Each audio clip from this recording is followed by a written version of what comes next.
சிறுவராக இருவர் அந்த கரிபதாஜி கொடும்பொருந்தல் சிலை ராமனுடன் எதிர்த்து சமதாரணியிடம் ஜெயமதானி நகரம் வந்து அழகை போல வளம் மிகுந்து சிறுவை மேவு வரம் மிகுந்த பெருமாளை அப்படின்னு அருணகிரிநாதர் சொன்னார்.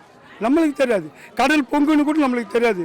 பொங்கும் கடலோட நாகம் அது மாதிரி 2007 நம்மள சொன்னால் பகவான் அருணகிரிநாதர் என்ன சொன்னார் அதுதான் நடக்குது. அண்டர் பற்றி குடியேற மண்டாசுர உருமாறன்னு வீடு கட்டுறான். அந்தரியோட உடனாடு சங்கரனை மகுக்கூர் கல்யாணம் பண்ணுறான். பிள்ளை பேர் பகவானுக்கு எந்தெந்த விவகாரங்கள் செய்கிறாங்களோ சில வியாபாரங்கள் சில தொழில்கள் எல்லாமே விருத்தி வருது. இந்த 93 இப்போ 2026 வரலாம் பகவான் எங்கேயா இருக்காரு. ஒன்று 100 வருஷம் ஆனால் கூட அவர் எதுவுமே பண்ண முடியும். பகவான் வந்து ரொம்ப சிறப்பாக அமைந்துள்ளார். எல்லா இடத்துலையும் அமரல. ஏறுமயில் ஏறி விளையாடு முகம் உண்டு ஈஸ்வருடன் 6 ஸ்தலங்கள் அமையல. 7வது சொன்னார் அது கூட இல்லை மருதமலை. 8வது எங்கள் சிறுவாபுரி. இந்த சிறுவாபுரியில் அமைந்துள்ள முருகருக்கு தனி பெசல். நீ யாரை போய் கேட்டாலும் நான் காசியில் போகிறேன் அங்கேயே கேட்குறேன். ராமேஸ்வரம் அங்கே 4 திருப்பூர் பாடுறாங்க.